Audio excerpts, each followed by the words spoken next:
welcome back to the GSMC Baseball Podcast brought to you by the GSMC Sports Network. I'm your host, Sam Menzie, and we have a great show for you today.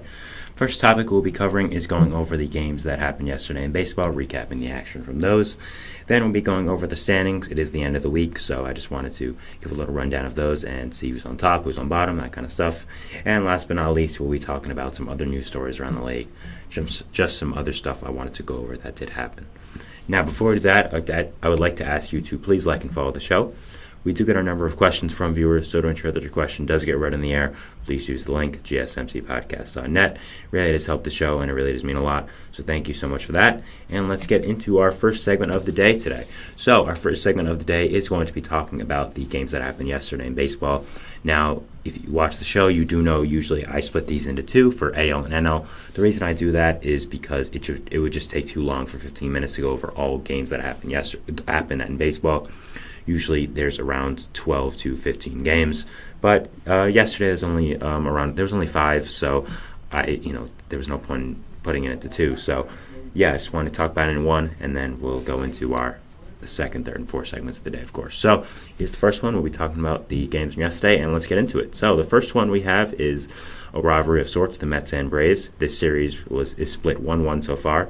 So the Mets and Braves are trying to split the tie and who can take the first series of the year. Going to the top of the first now, we have Brett Baty opening up the scoring in the game, hitting an RBI single, scoring Starling Marte. So really nice job by Baty to open up the scoring. Baty's had such a great season so far, and it continues in this game. Next, on the top of the second, Brandon Nimmo would hit an RBI double to score Harrison Bader to make it 2-0, and Starling Marte would reach on a fielding error by Orlando Arcia to make it 3-0. Then in the top of the third, Francisco Alvarez did an RBI double to make it 4-0, and then Jeff McNeil would do the same to make it 5-0, and DJ Stewart would hit the big blow to make it with a 2-run home run to make it 7-0 in the top of the third for the New York Mets. I mean, just an incredible start that no one saw coming. I understand that Alan Winans is on the mound for the Braves, who isn't that good, but he diced up the Mets last year, so I wasn't expecting a game like this, but you can't count out the Braves, and in the bottom of the fifth, Chadwick Trump would hit an RBI double to score Adam Duvall and Orlando Arcia to make it 7-2, and then a wild pitch by Jose Quintana would score Trump to make it 7-3 Mets. So, the Mets were up by 7, but now they're only up by 4. I mean, this Braves offense is so potent that it just comes back easily. So, we'll see what happens with this. At top of the seventh, Francisco Alvarez would add on to the Mets' lead, hitting an RBI groundout to Dylan Lee to score Starling Marte to make it 8-3.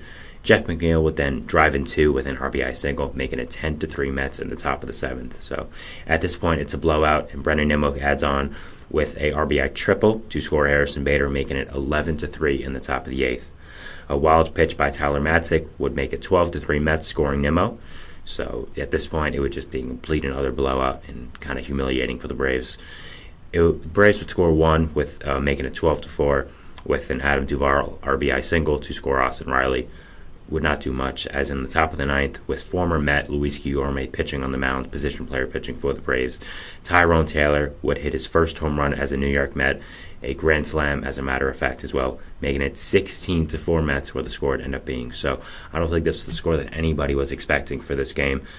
Two really good teams and two teams that are rivals with each other, and the score ends up being 16-4. The Mets win by 12. And they win the first season of the year against their dreaded rivals, the Braves. So, great job by the Mets. The Braves, of course, they did have Alan Winans on the mound. It wasn't their top guy, but still, only 4 runs is pretty bad, and giving up 16 is also inexcusable. So, yeah, pretty awful game by the Braves, but great job by the Mets to get to 5-7. After that horrid start, 5-7 is pretty great. Braves are only 7-4, only 3 games above. I mean, if they go on a little bit of a losing streak, we might see their season deteriorate rather quickly, especially now with the injury to Spencer Strider. I'm probably being a little overdramatic, but hey, you never know. For the Braves, they, of course, had Alan Winans on the mound, who I kept talking about. 5 innings pitched, 6 earned runs, 2 walks, only 1 strikeout, and a home run allowed. His ERA is 11 on the season. Not a good start at all. Nothing really to say about that. It was a really, really bad start. For the Mets, they had Jose Quintana on the mound, who was really solid. 5 1/3 innings pitched, 6 hits, 3 earned runs, 2 walks, 4 strikeouts. One of the most dependable pitchers in baseball, keeps doing that. I mean, of course you want more than 5, but at the same time, it's the Braves lineup. They're really, really good. And I don't think that you can really ask for much more for a guy like Quintana. Just a really solid guy who's been at the forefront of this Mets rotation and some other rotations now for the past few years. So just a really solid presence to have in your rotation. Next game we are talking about is going to be Astros-Royals. Astros are hoping to not get swept in this series, with the Royals winning the first 2 games, but it would not get off to a great start, as in the bottom of the first, Vinny Pasquantino would hit an RBI single to make it 2-0. Nelson Velasquez would do the same, making it 3-0. Nick Lofton would do the same to make it 5-0. Michael Garcia would do the same to make it 7-0. And then Bobby Witt Jr. would hit a 2-run home run to make it 9-0 Kansas City. 9-0 Kansas City in the bottom of the first. What is going on with the Astros? I mean, man. Top of the fourth, Yainer Diaz would hit a solo home run to make it 9-1, so I guess that'd be something. Mauricio Dubon would hit an RBI single to make it 9-2, and then Yordan Alvarez would walk to make it 9-3, but would be no match, as Vinny Pasquantino would again come through hitting an RBI double to make it 10-3, and Bobby Witt Jr. would hit his second home run of the game, his 4th of the season, to make it 13-3 Kansas City, where the score would end up being 13-3 Royals. Not just against the A's or someone like that, against the Astros. 13-3. Just an incredible feat. I mean, wow. The Astros had Hunter Brown on the mound, who had one of the worst starts in probably Astros franchise history, going 2 1/3 innings, giving up 11 hits, 9 earned runs, no strikeouts, a walk and a homer, getting his season ERA to 16.43. That's not good, I don't think. I don't think that's very good, guys. I don't know about you, but I wouldn't be wanting my pitcher to have a 13.43 ERA. I mean, it's just insane. The Royals had Brady Singer on the mound, who was pretty great. 5 innings pitched, 5 hits, an earned run, 2 walks, 4 strikeouts. But, I mean, man, the Astros have been killed with pitching injuries so far, losing guys like Verlander, McCullers, Luis Garcia, Jose Urquidy, Framber Valdez, and you need guys like Hunter Brown, who are fixtures in your rotation, who are great pitchers, who are now becoming, your ace of that rotation right now because you have Valdez out and Verlander out. You need these guys to step up. And giving up 11 hits and 9 earned runs in 2/3 of an inning it's not what you want. I mean, I don't know what's going on with the Astros right now, but it's not good. I mean, currently they're 4-10. They just got swept by the Royals, who I don't want to make it seem like the Royals are the Royals of the past. The Royals are a pretty good team nowadays, but at the same time, you can't get swept by them. They're not a World Series contender. It's just the Astros are not looking good right now, and the Astros do have some problems, I will say. Next game we'll be talking about is A's-Rangers, which was definitely not as exciting as the other game. Top of the second, Spencer Brown would hit a solo home run to make it 1-0 Oakland, and that was the whole entire scoring for the game. 1-0 A's. Great job by them to defeat defending world champions. The Rangers had John Gray on the mound, who was solid. 5 innings pitched, 3 hits, 1 earned run, 1 walk, 9 strikeouts. 9 strikeouts really nice, and of course only 1 run over 5. But you're playing the A's, I think you should be able to go deeper into a game than that. For the A's, they had J.P. Sears on the mound, who was really, really great. 6 1/3 innings pitched, 1 hit allowed, no earned runs, 3 walks, 5 strikeouts. Just a really great start by him against this elite Rangers offense. So a really, really great job by him, and I think he's going to be a big part of the A's core as it comes together over the next few years. I do like what he brings, and I think he's going to be a good player. So nice divisional game here. Not much scoring, of course, only 1-0, but nice job for the pitchers to be really good, and I think everyone always likes a good pitching matchup once in a while. Next game we're talking about is the Battle of Pennsylvania, Pirates and Phillies. Bottom of the fourth, we have Alec Boehm opening up the scoring with his first home run of the year, a solo home run to make it 1-0. Bottom of the seventh, Brennan Marsh would hit a 2-run home run that was originally called a double, but was overturned after a review to make it 3-0, scoring JT Realmuto. So nice job by the Phillies to get out 3-0 on this good Pirates team. Oops, and the lights just shut off. That's great. The lights shut off in this room sometimes. It's not good, but it does happen. I don't know what to tell you. Sorry if you're watching on video. I understand it's not the best, but they're going to come back on very soon. And if they don't, well, I'm going to go on break. But if you're watching on audio, this means nothing to you. If you're listening on audio, this means nothing to you. But they'll be back on rather quickly. I just have to ignore it, which is kind of hard, but it is what it is. In the bottom of the seventh now, Bryson Stott would hit a solo home run to score Nick Castellanos to make it 5-0. So great job by the Phillies offense to make it 5-0 to score early, and really, I can't believe about the lights again, man. This is ridiculous. To make it 5-0. Jared Triolo would hit a RBI single to make it 5-1. Phillies in the top of the ninth, but it will be no match as the Phillies would end up winning this game 5-1. So nice job by them to beat this good Pirates team. I mean, the Phillies have not been on a roll right now, so it's a good job by them. I'm going to try to get the lights back on. Give me just a second. Sorry about this, guys.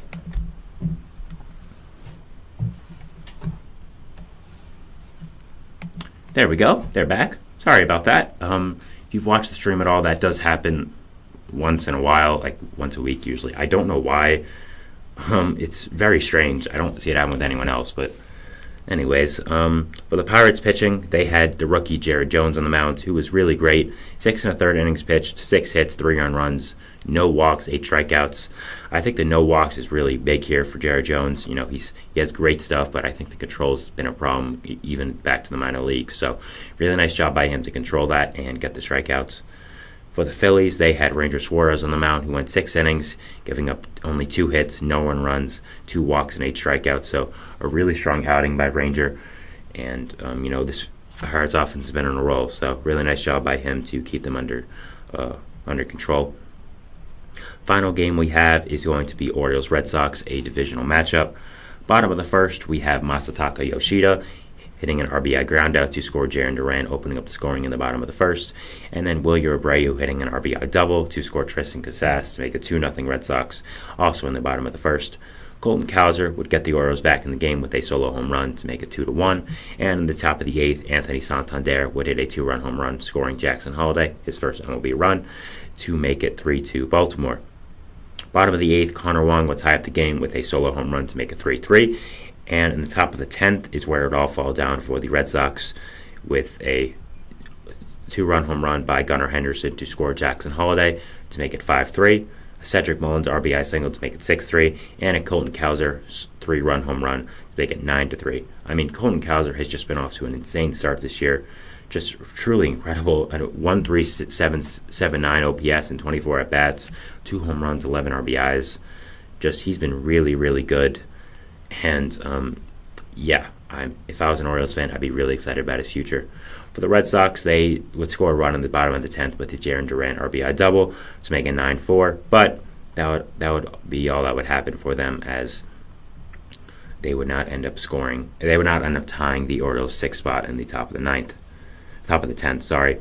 For the Red Sox, they had Garrett Whitlock on the mound, who's really solid. 5 innings pitched, 4 hits, 1 earned run, 2 walks, 4 strikeouts, 1.26 ERA in the season now. Just the epitome of solid for that start. Nothing too extraordinary, but not bad whatsoever. Just again, a really, really solid start by him. And a good job by him to control this good Orioles offense. For the Orioles, they had Grayson Rodriguez on the mound, who was also really good. 5 2/3, 6 hits, 2 earned runs, 2 walks, 5 strikeouts, 2.50 ERA in the season. Grayson has been really, really good to start.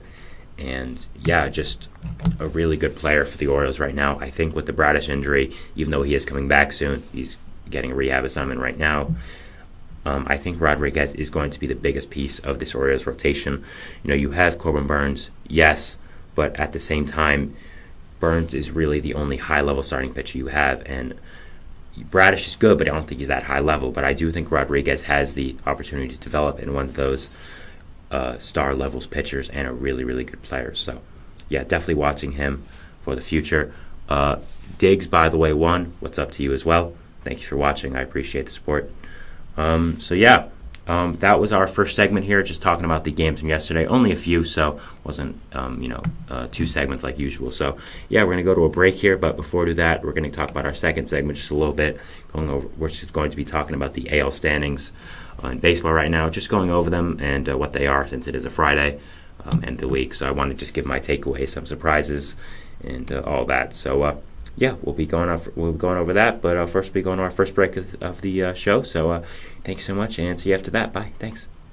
I feel like I'm losing my mind. Is everybody in the world blind? Please, Lord, give me a sign. a sign. I feel like I'm losing my mind. Is everybody in the world blind? Please, Lord, give me a sign, a sign. I wanna be the greatest. Everybody on the fake shit. I look around and feel like everybody is the fakest. I make this every day and I'm impatient, hoping one day I blow up from the basement. Statement, the top is so vacant. I don't hear shit that I think is amazing. Waiting for my day when I'm playing sold out shows for 1,000 faces. Hey, give me that crown, get in my way and to be put down. It ain't your place, all this my town. If I want that shit, then I'll get it right now. I'm losing it, the noose it fits. I'm losing shit, a stupid myth. You choose to live or choose to dip. You choose to fight or lose your grip and lose a gift. I feel like I'm losing my mind. Is everybody in the world blind? Please, Lord, give me a sign, a sign. I feel like I'm losing my mind. Is everybody in the world blind?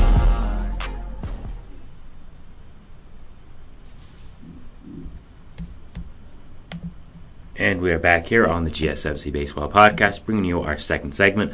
But before we do that, I would like to ask you again to please like and follow the show. We do get a number of questions from viewers, so to ensure that your question does get read in the air, please use the link, gsmcpodcast.net. It really does help the show, and it really does mean a lot, so thank you so much for that. It doesn't only help me, but helps the entire network and all the great content creators on this channel. So thank you for that, and let's get back into our second segment of the day, which is going to be going over the American League standings of right now. You know, it is the end of the week. I just want to touch upon it before we go to the weekend. So, we're going to start off with the AL West, and we're going to go from 5 to 1 in each division, of course, and just give my takeaways for each one. So, let's get straight into it. For number 5 in the AL East, the last place team, we have the Toronto Blue Jays. Now, this is sort of surprising for the Blue Jays, of course, as I think there is two teams worse than them, in my opinion, the Rays and the Red Sox. But they've also had a pretty hard start to the season for them right now. So, it isn't that crazy. I mean, they played Tampa. They split with them, which was nice. I think both those two teams are pretty even. They lost to Houston, who was coming off a bad series against the Yankees. They're kind of looking for vengeance. They lost 2 to the Yankees, so they've had, again, playing the Yankees, the Rays, the Astros, it's a hard start.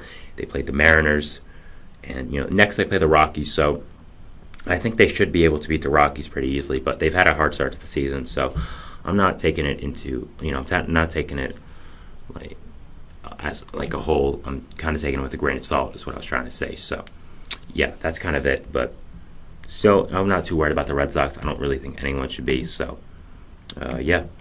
Next, we have the Tampa Bay Rays, who are 4th in the AL East with a 7-6 record. So they're above 500 and they're still 4th. I mean, it's pretty great, this division. So the Rays have kind of had an easy schedule so far, playing teams like the Angels pretty consistently. So it's kind of surprising that they're 7-6. I mean, looking at their schedule right now, they played the Blue Jays. They split with. That's fine. Played the Rangers, who aren't easy, but they played the Rockies and they played the Angels. I feel like they should have swept both those teams, and instead they lost 2 out of 6. So I might be a little worried about the Rays. I still think they have a lot of question marks about their pitching and about their shortstop position. So we'll be watching them, but 7-6 isn't that bad, and we'll just see how they keep going for the start of the season. Next team in 3rd place, we have the same record as the Rays, the Boston Red Sox, who are 7-6. A big surprise here, as they've kind of surprised a lot of people, but I'll give it to them. Their pitching has been pretty good. The younger guys have started to step up a little bit. They've had some easier opponents. Yes, they played the A's already, so that might have been contributing to their record, but I still think they're an okay team. I didn't think they were a bad team. I just think there's 4 better teams in their division than them, so I'm going to take this with a grain of salt as well. I don't think the Red Sox are a 3rd place team. Oh, wow, the lights just turned off again. That has never happened. I apologize. I'm going to go back. Sorry.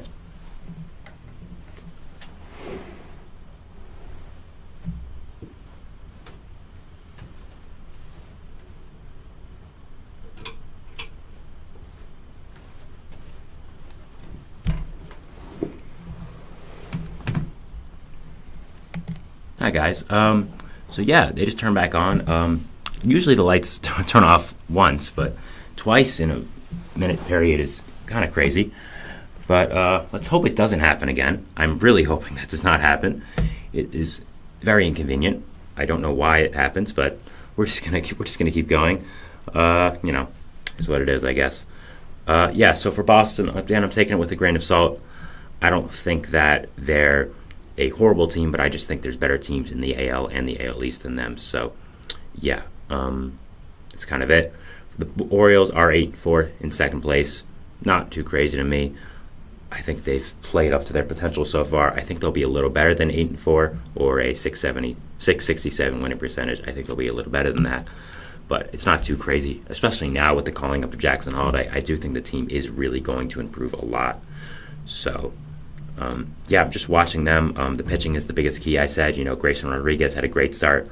So that was, that's a big positive for you guys.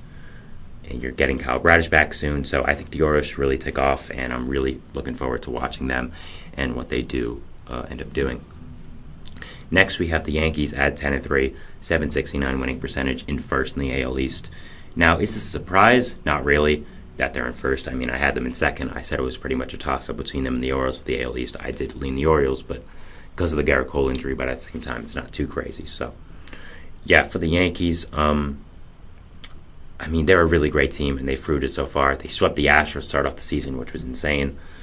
Their pitching has been really good. Juan Soto's been exactly as advertised, which I thought he would be. I don't think anyone really thought he would be horrible, but he is Juan. He is Juan Soto after all. Let's not get too ahead of ourselves. So, but the Yankees have been really, really great. The pitching has come in handy now with Garrett Cole being out. The offense has been really good. Judge hasn't even gotten it together yet. So once Judge gets it together, this team's going to be really, really good, and I'm looking forward to watching them and seeing what they do. So, just interested in seeing how the Yankees finish off the season and if they can continue this kind of barrage of being great. So, Next, we have the AL Central. I'm going to go from bottom to top. In last place in the AL Central, no surprise, is the Chicago White Sox. We're not going to really spend too much time on the White Sox. They're really bad. They don't have many good players. One of their better players, Joel Moncada, just got hurt. So, again, not surprising whatsoever that the White Sox are set 2-10, last in the AL Central. They're bad. We all know this. Moving on. Now, in fourth place is the big surprise here, the Minnesota Twins. Now, the Twins are 4-6, which is really crazy. I did not expect this. I still think they're a really good team. It is surprising that this happened. They haven't had that hard of a schedule so far.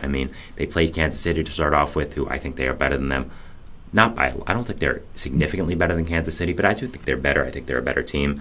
They won 2 out of 3. Fine start there. You're in Kansas City as well. Not too crazy. Next, they played Milwaukee, where they lost 2 out of 3 in July. They played Milwaukee for 2. They split that. Again, Milwaukee's a solid team, and they were coming off a high of that Mets series, so even there. And then they played Cleveland. And the interesting was they lost 2 games to Cleveland. The third game got rained out. So they lost a series. They got swept in a series technically by Cleveland, which is not good. And then they played the Dodgers. Of course, they only won 1 out of 3, which is perfectly fine against the Dodgers. It's just, I think you should have capitalized more off that Cleveland series.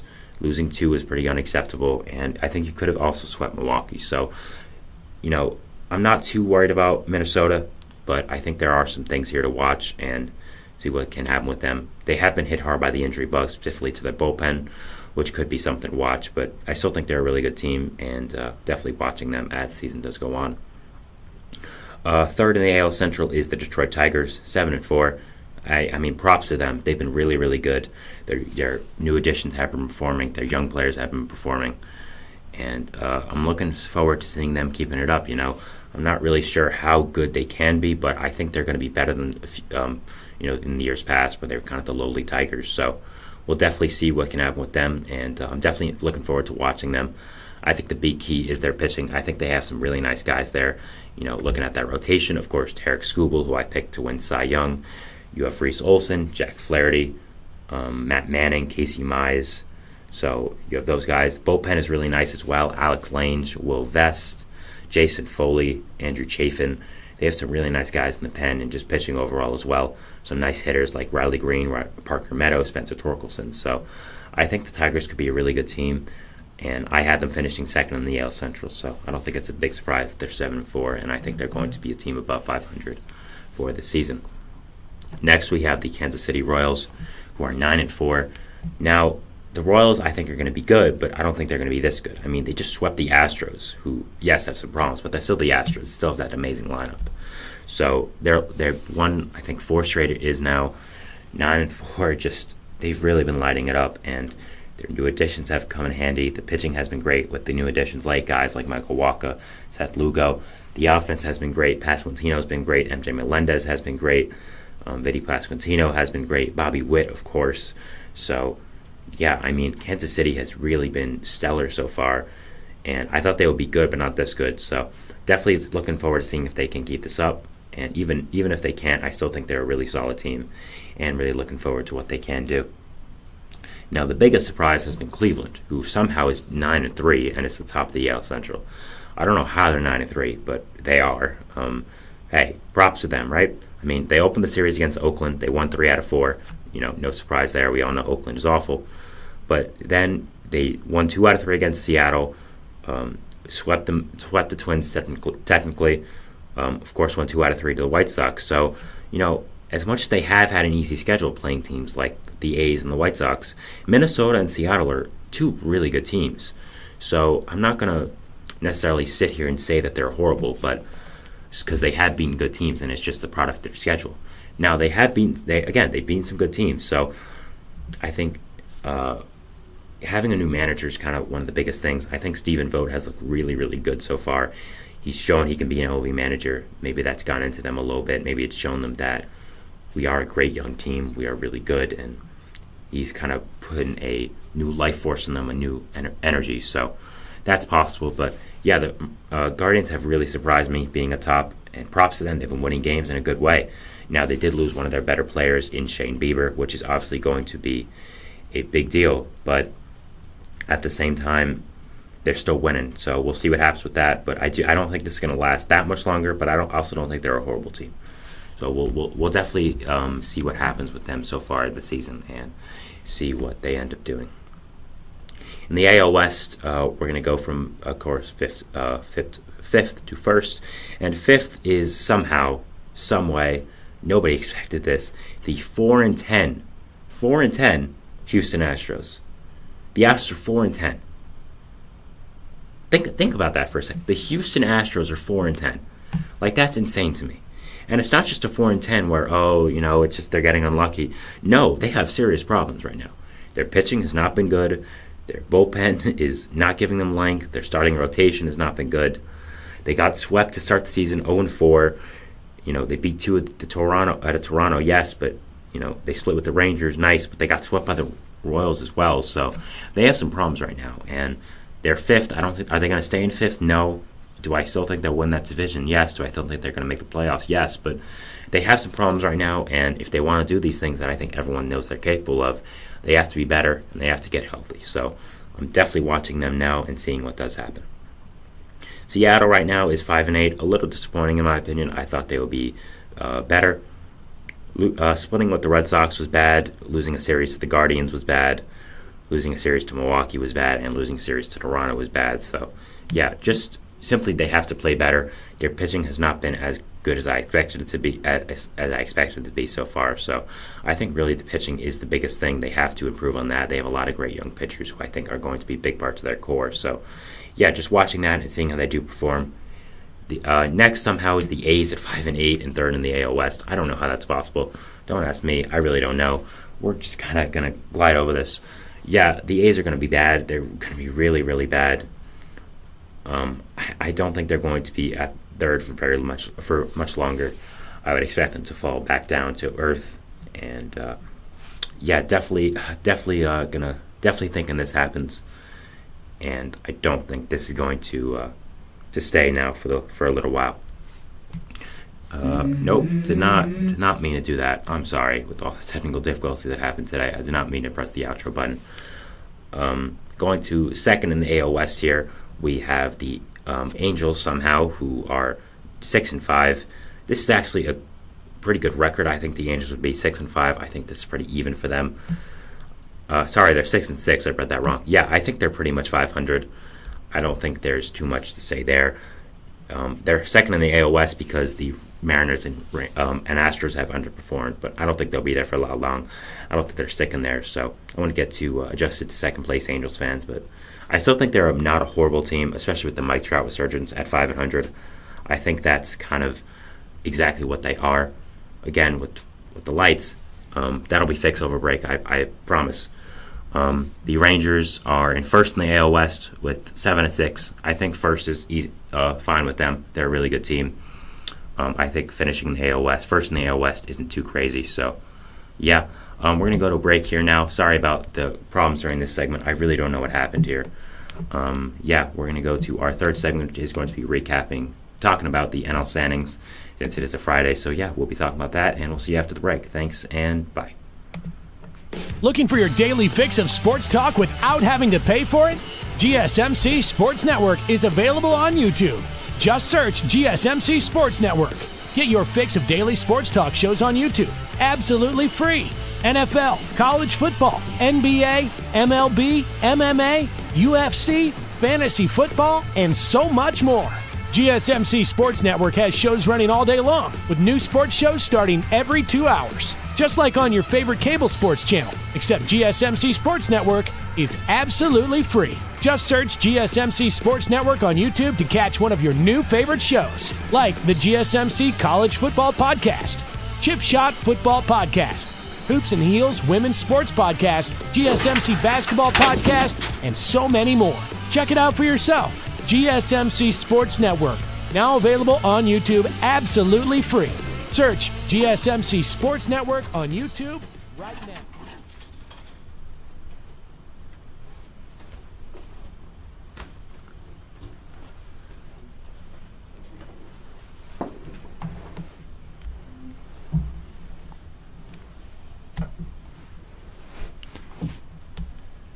And we are back here on the GSMC Baseball Podcast, bringing you our third segment. Now, again, I really do want to apologize for the first two segments about the lights.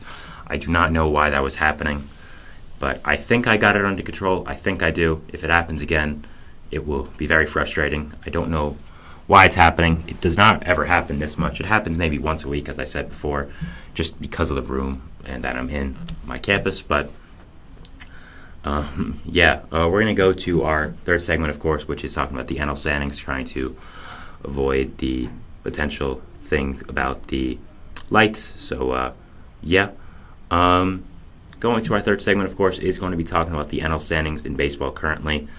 Obviously, we just talked about the AL, so it's only fitting to go over the NL and what is happening with that. So, we're going to start off with the NL East as we start off with the AL East. Only think it's fair. So, we'll go starting off with the Marlins, who are 2-11 at the bottom of the NL East. Are we surprised about this? Kind of. I very much debated putting the Marlins at last of the NL East. I did think they would be not great, but I did not think they would be this bad, horrible, awful. I mean, 2-11 is just insane. It's insane. I'm sorry, it's insane.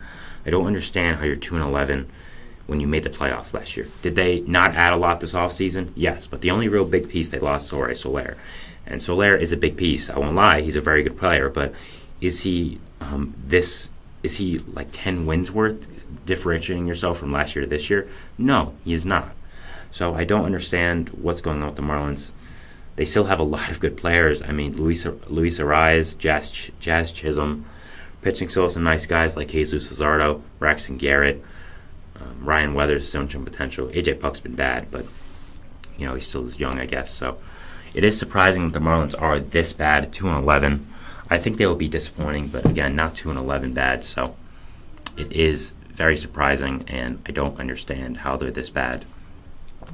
But we'll see if the season goes on, and we'll see how truly horrible they do become. For the Nationals, they are 5-7. Around where I expect them to be. I don't think they will be that horrible this season. I think their young players are developing, and I think that they have some young players coming up as well that are on the MLB team right now and are going to perform for them. So I don't think they'll be that bad. So it's not too surprising that they are 5-7. I think that's a pretty even record for them right now. I think it's pretty fine. So, yeah. The Mets are also 5-7 and third in the NL East. This one I'm a little more surprised about. Obviously, they started off the season pretty horrible, losing all those games to the Tigers and the Brewers. But they've come back around a little bit now. They just won a series against the Braves, which is a huge feat, especially for them. But, I mean, for any team as well, the Braves are an amazing team. So, yeah. That's good for the Mets. They have come around recently in the past few days or so. And I think they are showing a lot more potential than they were at the start of the season. So, yeah, I think the Mets are going to just improve as the season goes on. I think their younger players have been performing, specifically Brett Beatty, who has been really, really good for some reason. I don't know how that's happened, but he has been. So, yeah, definitely watch the Mets. And they start a big 3-game series against the Red Hot Royals tonight. And that's something I'll definitely be watching. And I think as a baseball fan, that's a really great series as well that you should be watching. So, yeah, I'm just going to fix my chair really quick. Sorry about that. I'll be right back.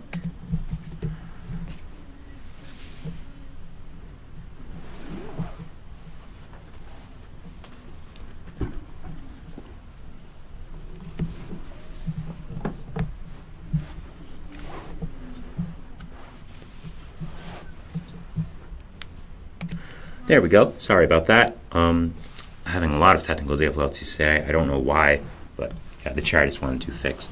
If you're listening on audio and you have no idea what's going on, just go to GSMC Sports Network and our YouTube channel. This live stream will be there after I am done in around 20 minutes, and you'll be able to see all the shenanigans that are happening with this. So yeah, but yeah, I went over the Mets. So in second in the NL East is the Phillies, who are kind of surprising and not surprising. Is it surprising they're second in the NL East? No, definitely not. I mean, they're a great team, but it is surprising they're only 7-6.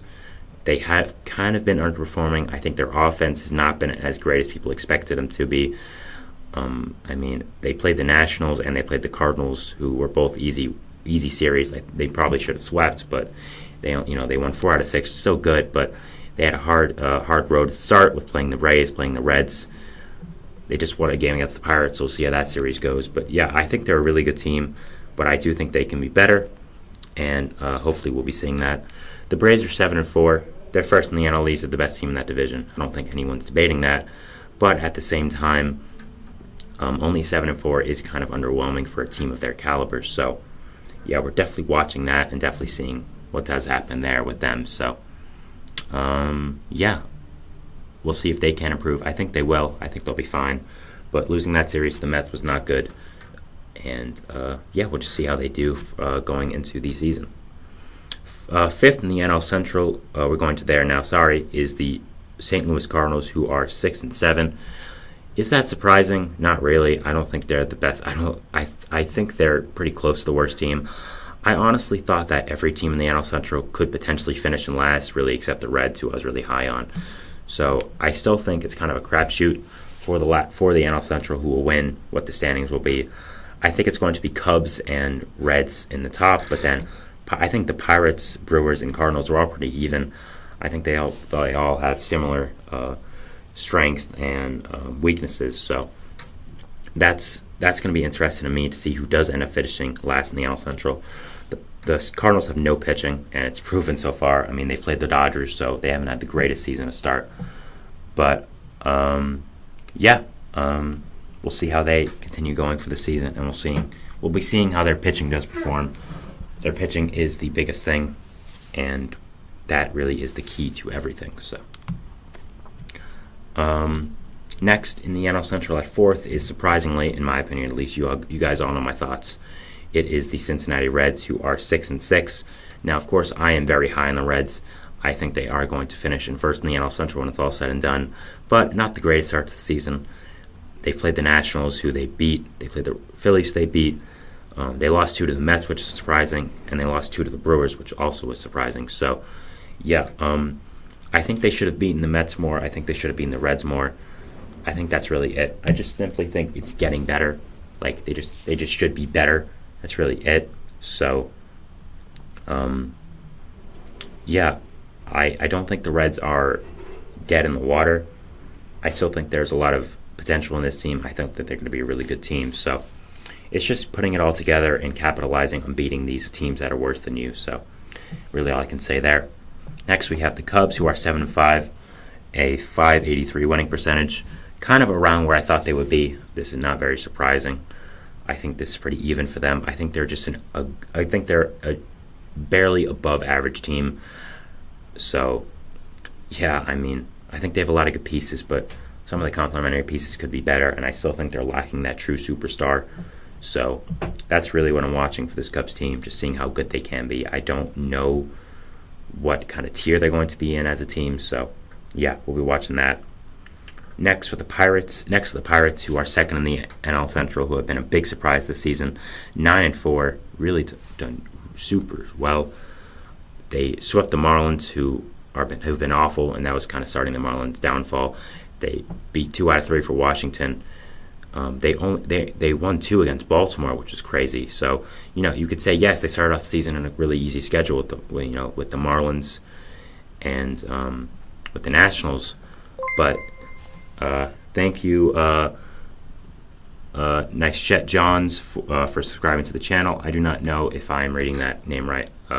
Nichelle Johns, I think it is. Thank you very much. We appreciate that always. For the Marlins and the you can say they started off the season really easy with the Marlins and Nationals. Yes, that is true. But at the same time, beating the Orioles in a 3-game series is a really big accomplishment.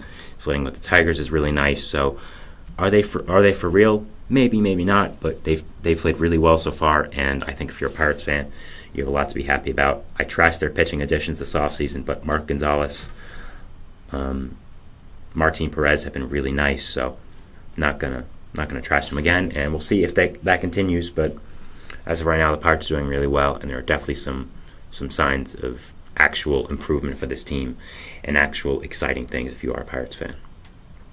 Top of the NL Central is Milwaukee right now, who has been impressive. They've beaten the Twins, they've beaten the Mets, they've beaten some other really good teams as well. So do I think they're going to stay like this? No, but I might have been underrating them in my earlier power rankings. Their defense has played really, really well. Their offense gets the job done. It's not great, but it's not horrible. They run the bases really well. They're managed really well. They're just overall a good, young, scrappy team, and they're going to be an okay team. I think they're the kind of team that would be really good in the regular season, but if they make the playoffs, it'll kind of be a disaster. Kind of maybe like the Utah Jazz. This is kind of a weird comparison, but kind of like the Utah Jazz back when they had Donovan Mitchell and Rudy Gobert, a good team in the regular season but could never make it out of the playoffs. Sorry, I'm making that basketball comparison, but yeah, I don't think the Brewers are going to continue like this, I will say. Now, if they do, props to them, but I still think there's a lot of flaws in their pitching. I still think their lineup needs a bigger bat. Hoskins has been doing nice. Yelich has been great, but I'm not sure how long those guys are going to keep that up. So I'm watching them, and I'm watching to see how they do underperforming for the rest of the season. Going to the NL West now, starting off in last is, of course, the Colorado Rockies. No surprise here. They're bad. I don't really want to spend too much time on them because they're really, really bad. Yeah, just going to move on, really. And fourth is the San Francisco Giants, who are 5-8, which is surprising to me. They have been a little underwhelming.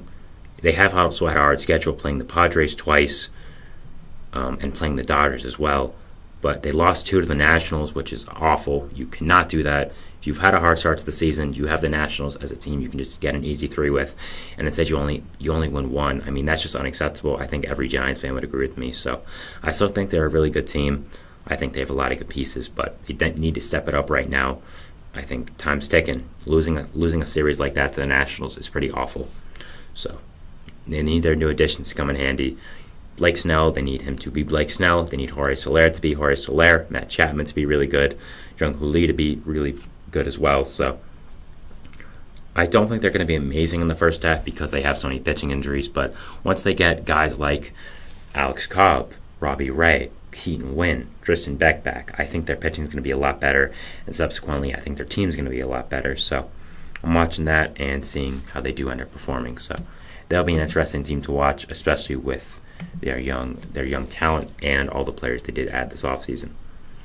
The Diamondbacks are in third, which is surprising to me. They are only 6-7. Again, I was really high on them. I think they're going to be a high 90s wins team, but they beat 3 against the Rockies. Good for them. They played the Yankees and Braves, which are hard teams, so I'll give them a little slack. They also played the Rockies again, and they again beat 2 out of 3.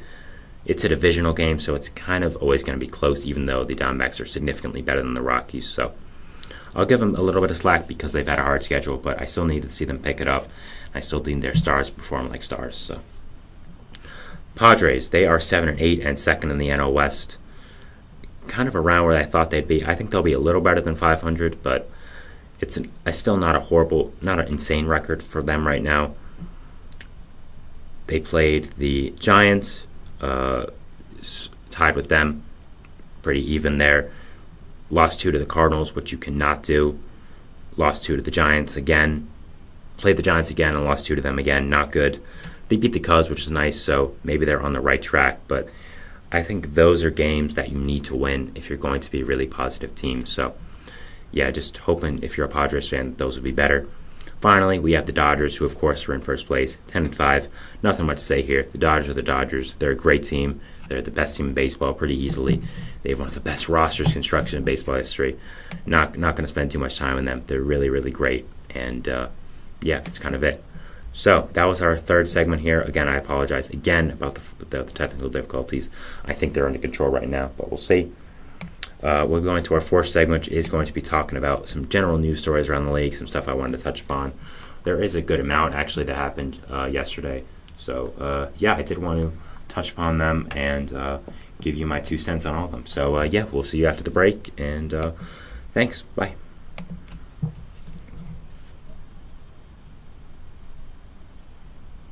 For the best and latest podcasts available anywhere, go to the podcast app on your cell phone and type in GSMC to access free content-rich podcasts on health and wellness, book reviews, sports, entertainment, relationships, social media, movies, technology, finance, and even weird news. Subscribe and download the GSMC Podcast Network's family of shows, available everywhere podcasts are found.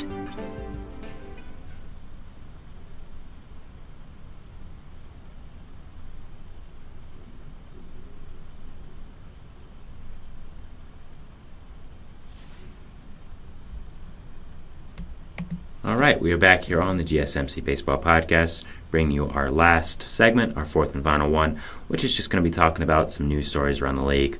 I do this at the end of the show a lot, just some things I want to touch upon. They're not major, but I still think they're notable enough to be talked about for me. So, yeah, let's get straight into it. The first one we have is, again, a continuation on the Ippei Mizuhara and Shohei Ohtani scandal. Of course, if you somehow don't know by now, Ippei Mizuhara was Ohtani's former translator, one of his really good friends, and a guy who was really big in the part of getting Ohtani to the U.S., making him feel comfortable, and getting him to the beast of an MLB player he is now. It was found out that Ippei was stealing from him upwards of now what we know as $16 million. 16. He changed the settings on Ohtani's bank account so we wouldn't know. He impersonated Ohtani to get the money out. So, yeah, it's a big story, but some updates we now have is that he surrendered himself to law enforcement early this morning. Actually, I think it was federal enforcement, but, just that kind of thing. So he did surrender himself. He is apparently going to be appearing in court at 1 p.m. Pacific time. So currently it is 4:18 p.m.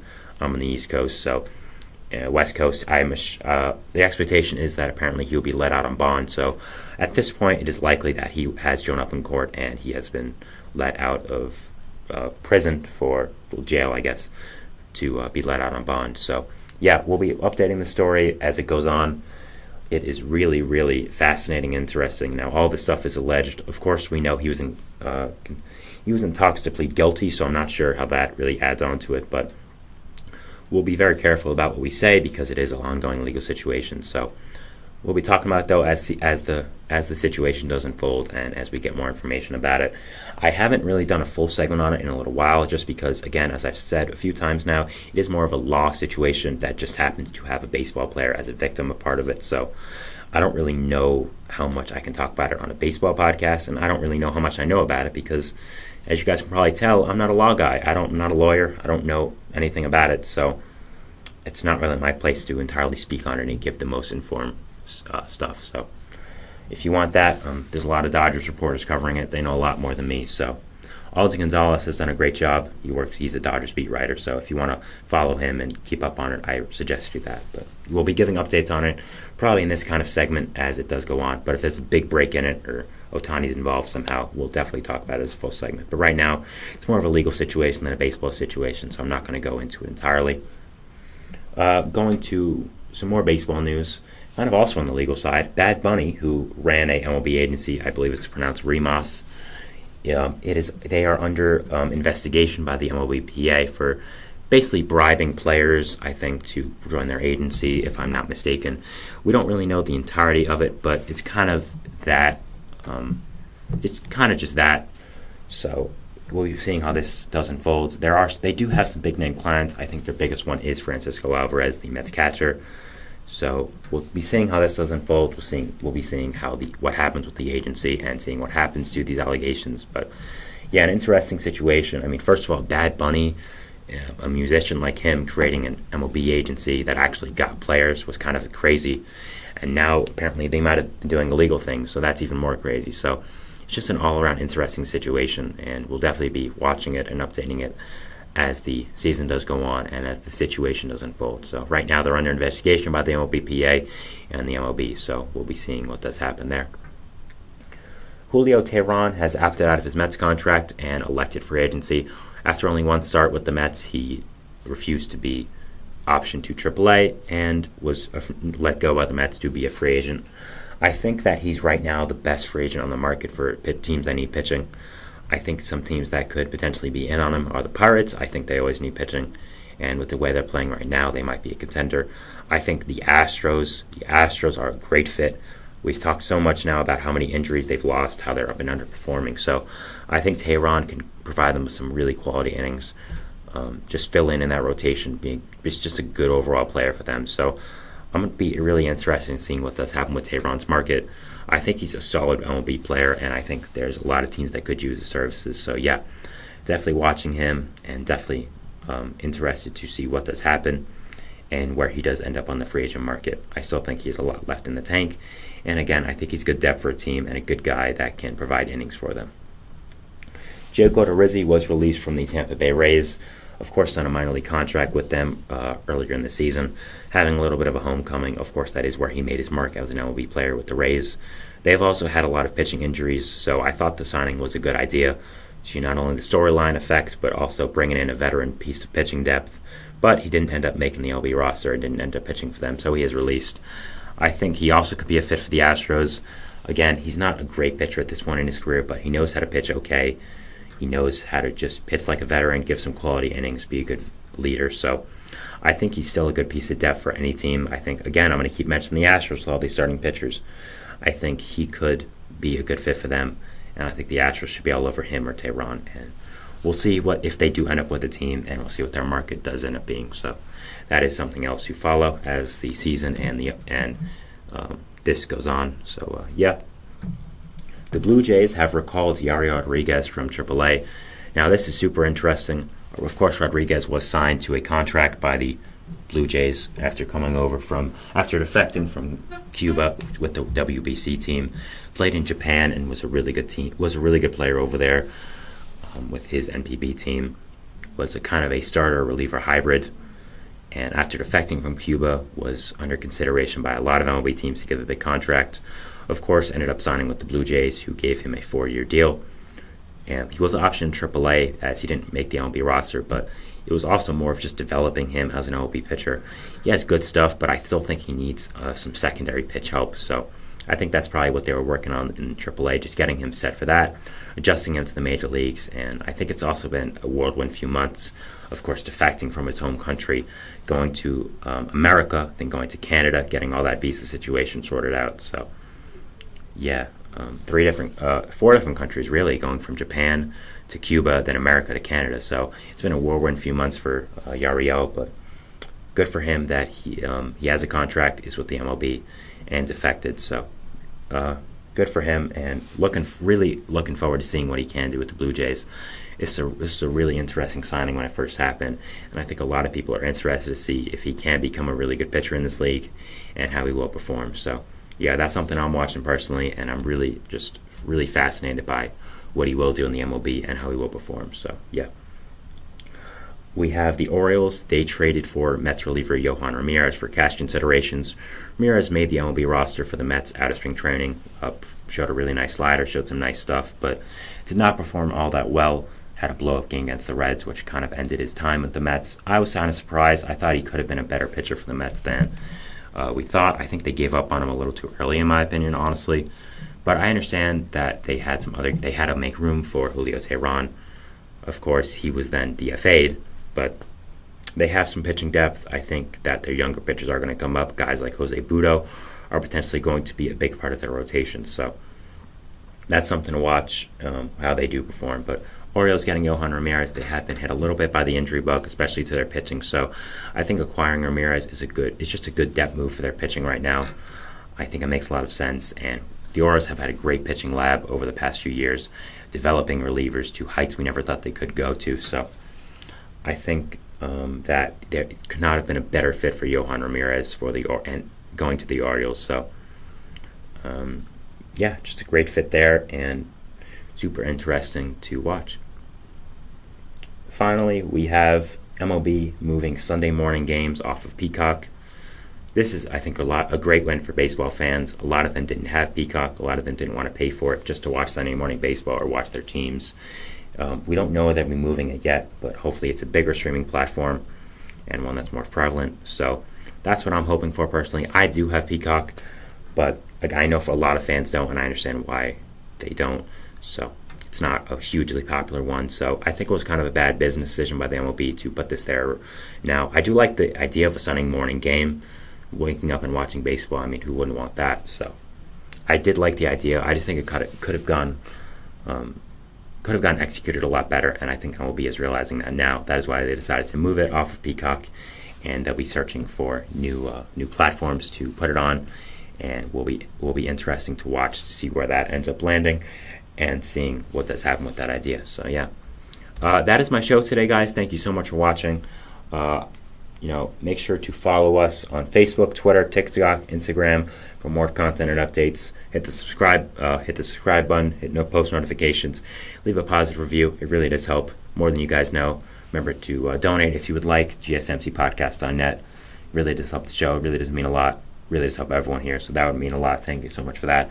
I want to apologize if you were watching on video for the technical difficulties. That was my fault. I don't know why that kept happening in this room, but it did, and hopefully it'll be better on Monday. But if you're watching on audio as well, I'm sure you heard some of it, so I also apologize there, but should be fixed on Monday. And again, thank you guys for watching. Have a great Friday, have a great weekend, and we'll see what baseball throws us over the weekend. And I'll see you guys back on Monday. Thanks, guys. Bye.